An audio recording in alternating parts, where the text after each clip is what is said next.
Welcome to Ask the Security Guy. I'm Holly Magnuson. This is episode 54, recorded live on March 4th, 2020. Today, Shawn and I are privileged to have Valerie Floyd-Davis with us. She joined us a couple of months ago in a pre-recorded. But if you don't remember about Valerie, she is the recruitment specialist for our School of Nursing here at Azusa Pacific University. She is currently working on a master's degree from George Washington University in, I'm going to get this right, cybersecurity strategy and information management. And if that wasn't enough, she's also working on a doctorate from Walden University in criminal justice, homeland security, and policy. And Shawn, I thought it was hard to list all of your certifications, but welcome. Good morning, Shawn. Thank you. Thank you. It's great to be here. Yeah. Just as a reminder, the chat window is available. We would love to hear your questions, as well as whether it's about the topic today or anything related to cybersecurity. If you're watching this after the fact, be sure you can email us at iso@apu.edu, and Shawn or I will get back to you on that. I also just want to do a quick thank you, because you may notice we're not in our normal hangout, but I want to thank Carl, Barris, Chad, and Nathan for helping us make this happen today here in the APU studio.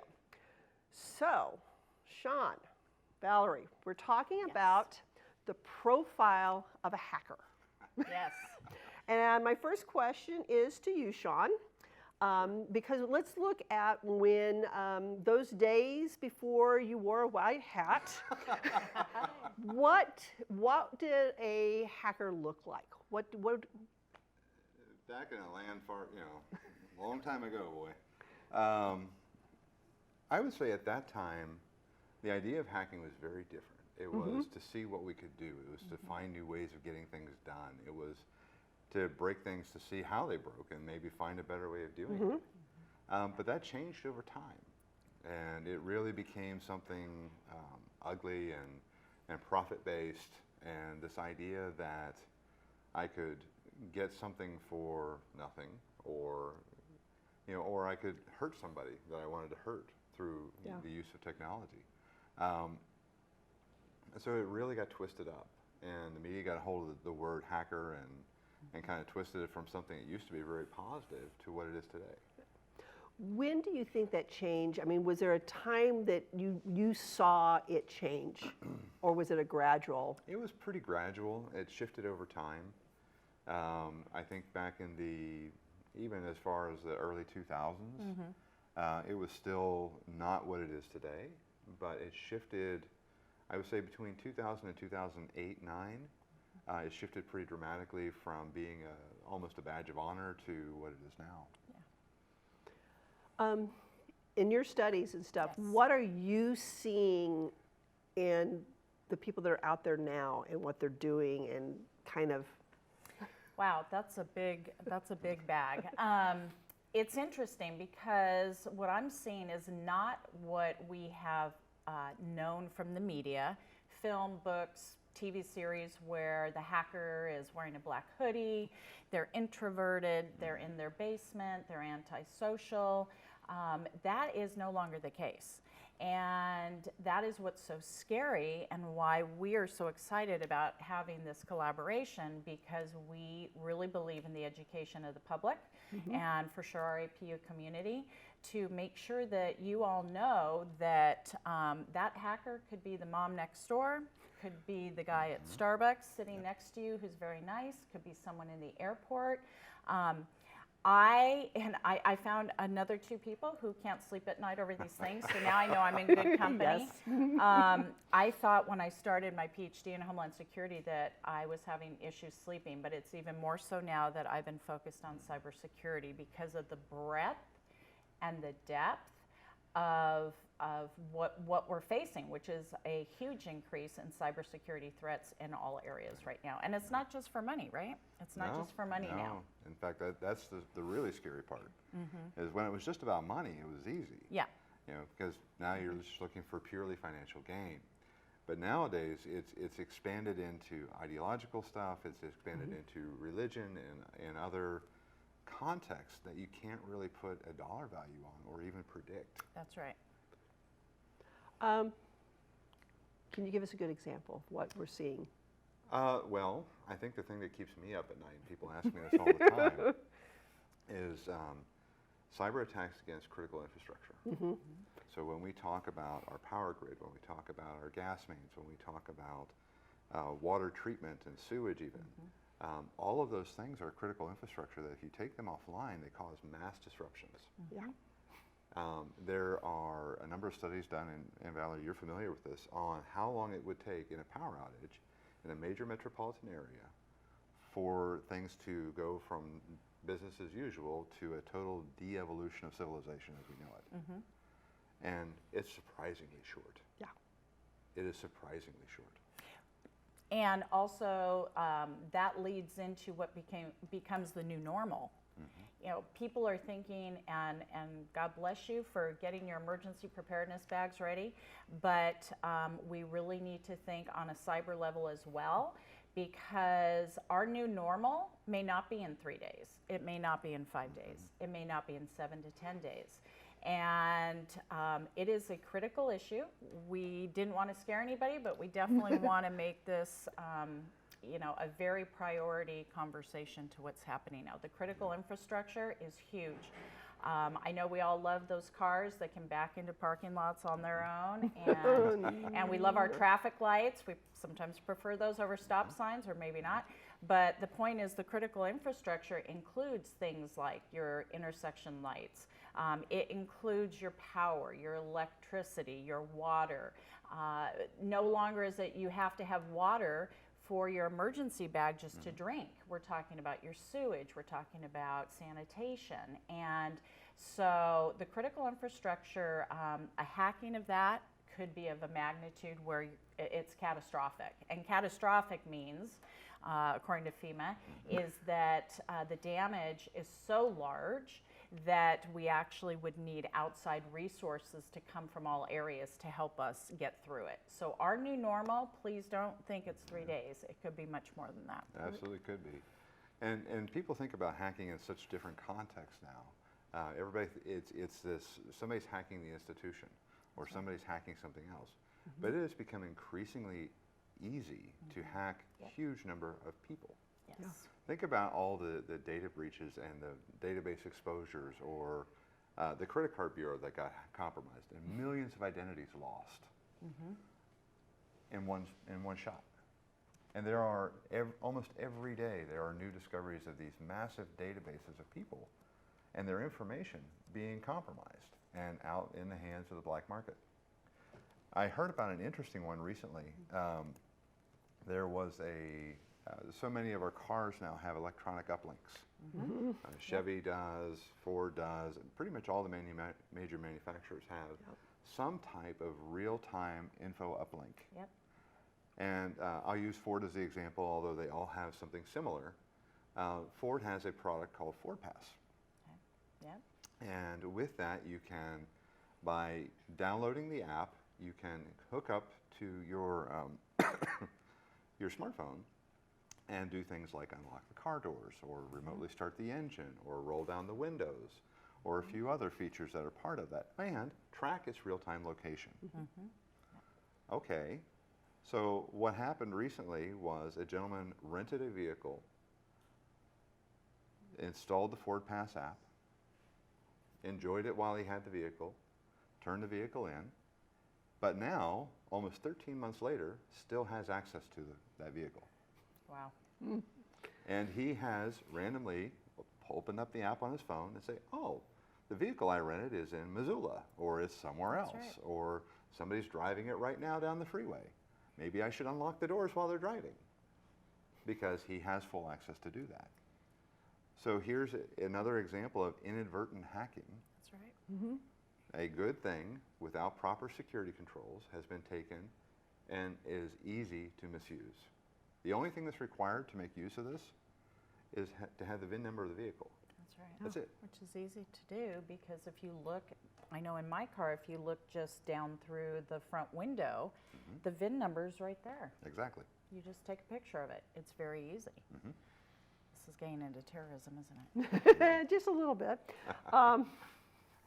So I'm getting ready to take a trip, going to rent a car. What can I do to make sure that that car isn't owned by somebody else? Well, right now, nothing. Okay. There's Yeah. absolutely no way for you to know if somebody else has control of that car through their own app. Yeah. Now, I know Ford's aware of the problem and they're working on a resolution. But at the end of the day, these are avenues into a 2,000-pound plus vehicle that goes 50 to 80 miles an hour on average. Okay, maybe I'm talking about my own, but Yeah. anyway.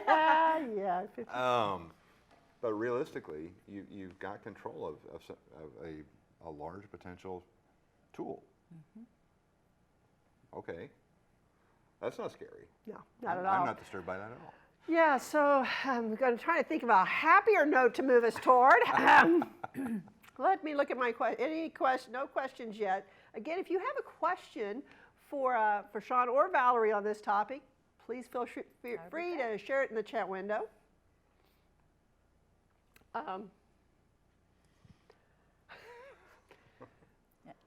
I hesitate going down this next path, Oh, come on. but it is election season. Yes. Okay. And 4 years ago, we had all kinds of issues, comments, whatever theories you want to use here. Where do you feel we are in a cybersecurity bend with our election season? Go ahead, Shawn. You go first. Oh, no, you take the lead on this one. Okay. Well, I just happened to finish reading the declassified report on the Russian hacking yesterday and over the last few days. And, well, basically there's a lot of propaganda that is secretly messaged or overtly messaged through our social media. And social media, like a tool as far as hacking a vehicle and using these apps, the social media platform is very dangerous, as much as we all love it. And so what the report really talked about was the fact that the messaging that was done was an overt proposition to get voters to think unkindly about Hillary Clinton because of, interestingly enough, a disagreement that Hillary Clinton and Putin had, and she had debased him in some comments in the media and in some reports, and that was what is being seen as his get her back type of thing. And it was pushing a pro-Trump administration, which we're not talking political, we're literally talking the technical tools of how this was done. And so what happened is, because we're so attached to our social media, it was the perfect platform. If our adversary, Russia, can figure that out pretty quickly, it's pretty easy to do, and it took us all these years to figure this out, to go back and analyze the situation. We have to stay a step ahead, which is what we talked about the other day, that is a constant challenge. The minute we figure it out, the adversaries, our enemies, are a step ahead, or hackers who wanna do more damage. And so, is it foolproof? I would say no. It's not. We don't have full security anymore, because the internet doesn't just belong to our country. The internet belongs to the world. And so global threat actors can do whatever they want, whenever they want. And that's why vigilance is so key. And it's not the usual vigilance that you would think. So. Well, and that's one of the things that you and I are both passionate about, this idea of social engineering. This concept of where you're manipulating a viewpoint or a train of thought or a set of beliefs to go in a certain direction. Now, I'll play devil's advocate for a moment and say, wouldn't mainstream media have the same exact problem? Absolutely. So where do people find truth? Yeah. I mean, realistically, if we're saying that social media is suspect because valid threat actors exist with political agendas of their own, I would argue that mainstream media has the same problem. Yes. So really the question for our viewers then is, where do you find truth? Yeah. I ask that question Because- of you all the time. Well, and it's valid because anymore, I mean, we want to find that outlet, that person that can tell us, well, this is what to believe. And at the end of the day, those things have really never existed. They really never have. And it requires effort on our part Absolutely. to dig in and find out where truth actually is. And I don't want to go into a totally philosophical route here, but Sure. Really? from a security context, we always dig because what's on the surface is rarely what is actually there. So in an attack, when we build defense, we talk about defense in depth. We talk about building layers of defense. Well, to find the truth of things, you also have to dig in through those layers to figure out where the event actually is. That's right. Attribution. So when we talk about cyber terrorism, there's the threat actor, but what's driving it? That's right. What's the motivation? What goes into that? For ransomware attacks, the most recent one that I heard of that really scared me was a major gas company was taken out. Yeah. Their entire operations were taken offline through ransomware. Before that, we had over 30 school districts across the U.S. in the past several months get taken out right before start of school. And no one can tell me that timing was a coincidence. Because people are far more willing to pay the money to get back online with an event like start of school right around the corner. So, who exactly then are our adversaries?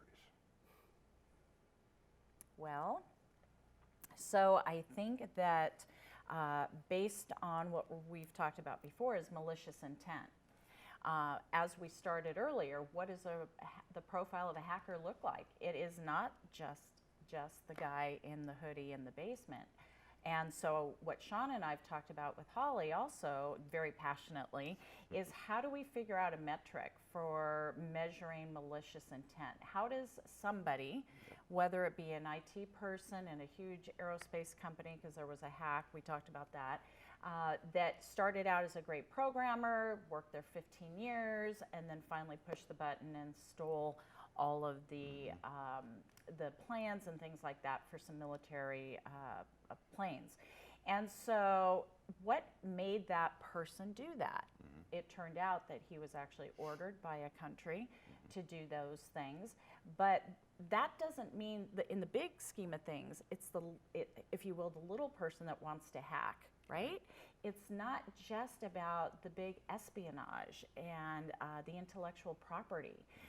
For example, if anybody has ever developed or added a second Facebook profile, not under your own name, because you're stalking a friend or an ex-boyfriend or ex-girlfriend or whatever, that is actually a crime. That is a felony. And I don't think that the education has been out there thus far to let people know that these things are not just games. This is not a game. And remember, whenever you put something out in the internet, it is there forever. Yeah. There is a trail forever. And finding out who is behind these hacks is what is such a huge challenge, and why cybersecurity strategy right now is such a huge deal. That's why I said, well, I think I can do this master's while I'm doing my PhD in Homeland Security, because it does keep me up at night. The Internet of Things. You know, we all love convenience, and we talked about this, that you know, we want everything now, we want everything at our fingertips, we want those apps on our phone, but do you know who is actually supporting those apps? Yep. Look at Ring. Everybody was so thrilled about having the Ring camera on their front door, and look what happened. It got hacked, because as things are developed, people want it, but they're not doing the homework behind it. And that's why hopefully security professionals, I know our mission is to get the word out to our APU community and anyone else who's listening that there are many steps that you need to take and some things you might have to give up to stay secure. Now, we've talked for ages, convenience versus security. Absolutely. And where's the line?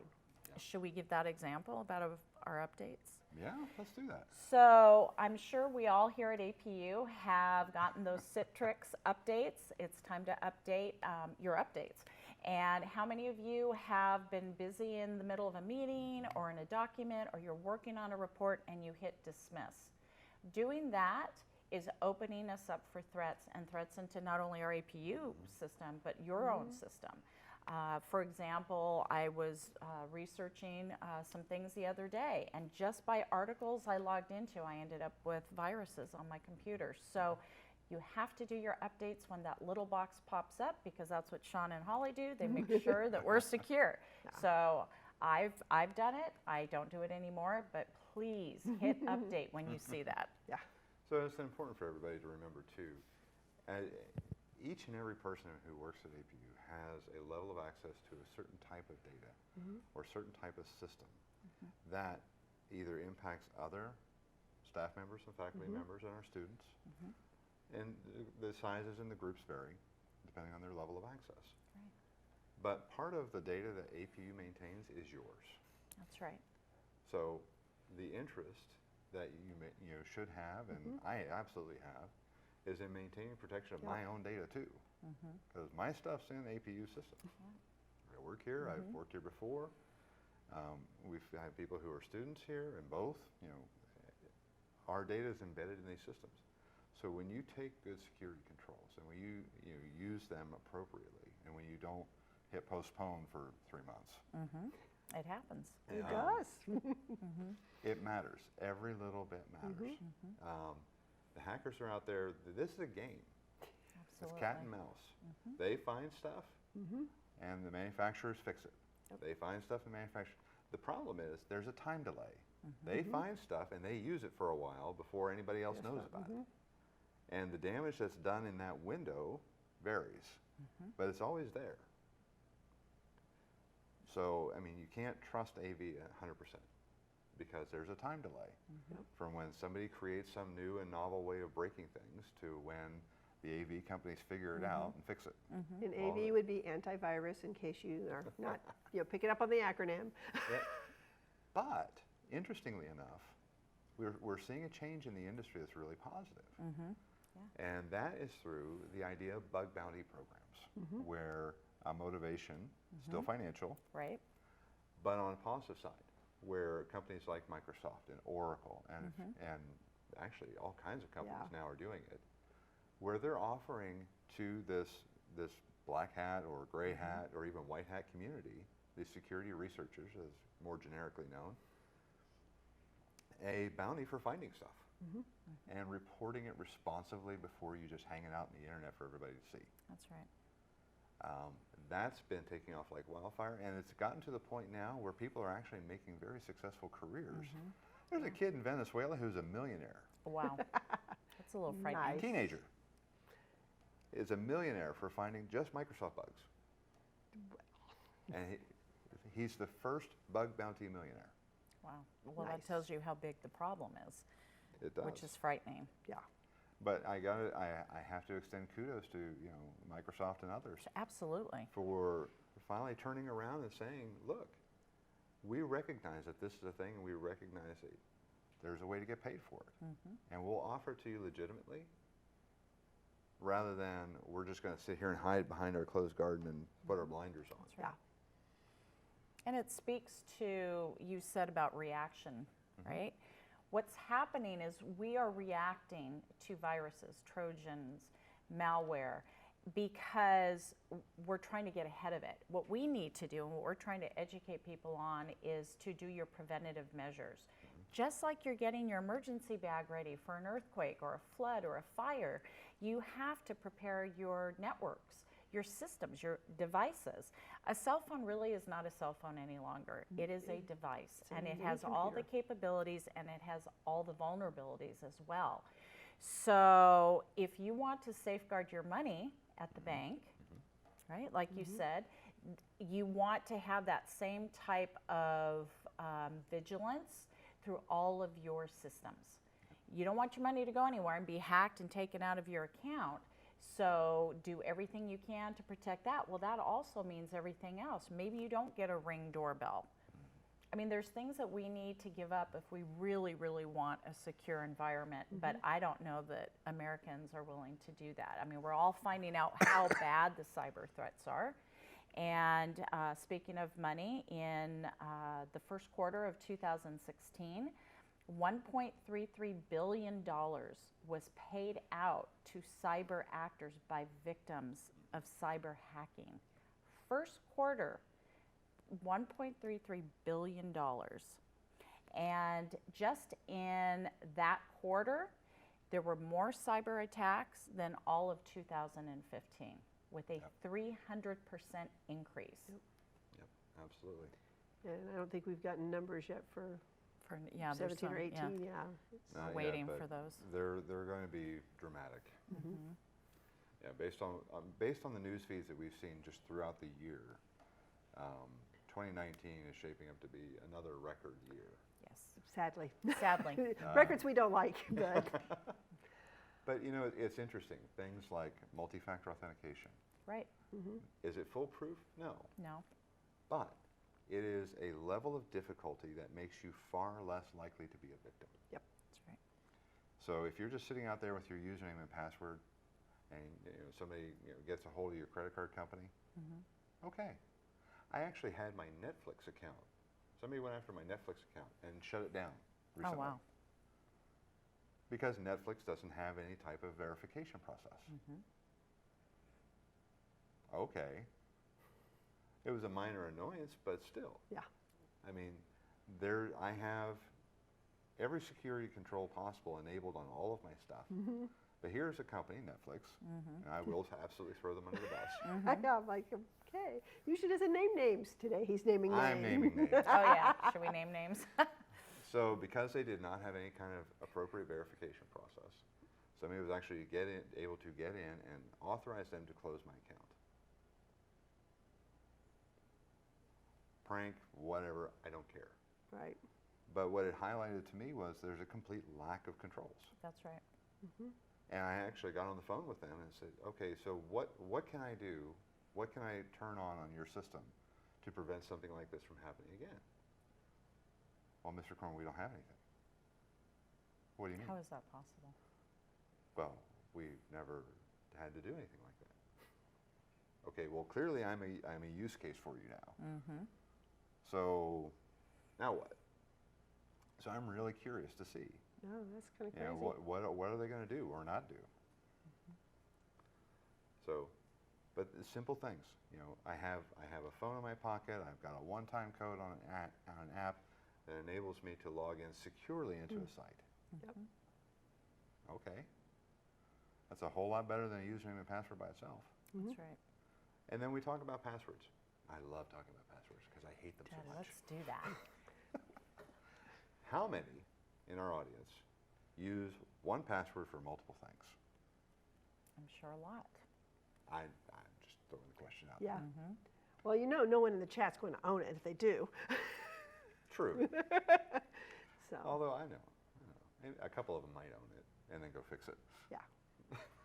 And the studies are showing that some of those authentication steps, I think we're seeing it, which is good, but like Shawn said, it's not foolproof, is you don't, maybe we should give some tips. You don't give words that have to do with yourself personally, that maybe your neighbor knows, oh, this is your name, or this is your dog's spot, or things like that. In my studies, I've learned that things as simple, which was very terrifying, simple as where you grew up, your street name, not the address, the street name, and your mother's maiden name are the three biggest questions that are asked that are also hackable. Very easy to find. Yes. Don't use those. For example, I have a dog named Dewey. I don't do D-E-W-E-Y, and I'm just telling you, this is not my password now, so don't get funny.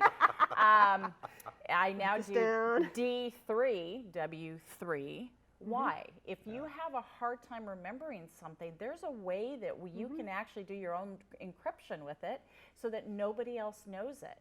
Special characters are an amazing... Substitutions. Right. Substitutions, yeah. Substitutions. Phrases. Yeah. I have a colleague who does all of his passwords basically going up the computer, the keyboard and down. Pattern-based. Pattern-based, and changes it up every month. So get creative with your authentication. because they, meaning the hackers, are figuring out how to get around those things as well. So, and then the interesting thing there is the industry is very actively working on replacements for passwords. Yeah. But the fact of the matter is, it's been with us for so long, it's going to take a while, Yep. even once something viable is developed, to transition away from it. So in that time, using substitutions, using things that aren't very commonly known, one of the best things to do out there, because security questions are, especially financial institutions love these things, using security questions to help validate your identity drives me up the wall because it's so easy to research. Yeah. And because everybody puts everything out on social media, it's not that difficult to find. Heavens, no. That's right. Okay? So, use a password manager, because if you try to implement this and do it right, you're going to have different passwords for different sites. I'm also going to recommend that for security questions, use fake answers. That's right. And then use your password manager to record what you wrote down for what site. That's right. Because That's how I otherwise you do. will lose your mind. Yes. Oh, for sure. And your bank account. Yeah, that too. I've locked myself out because I can't remember what fake identity I Me used. too. Yes. So as we wind down, final thoughts. If you could tell our audience one thing to think about, either about a profile of a hacker, or the best thing you can do today to protect your information, what would that piece of advice be? Do not assume that a hacker is what we described earlier as the hooded kid in the basement. Consider your security, your personal information as vulnerable to anybody, anywhere you go. I would say, remember that security is your job. That's right. That's a good one. Everyone looks at saying, well, the company should protect me, or this outfit should protect me, or this organization should protect me. At the end of the day, you are responsible for your own security. Yep. That's right. So with that, I think it's time to sign off. There were no questions. You guys are shy today. We'll be back hopefully in April, at least with a pre-recorded. There's some traveling for both Shawn and I in the next month. But if you have any questions, feel free to email us at iso@apu.edu. And Shawn or I will get back to that. We might loop even Valerie into the conversations. That would be fun. So with that, we will say thanks. Thank you again, Absolutely. Valerie, Oh, for you're joining welcome. us. Thank you for Yeah, having us. Thank you. it was a great time, and we will see you next time. All Have a right. great day. Bye.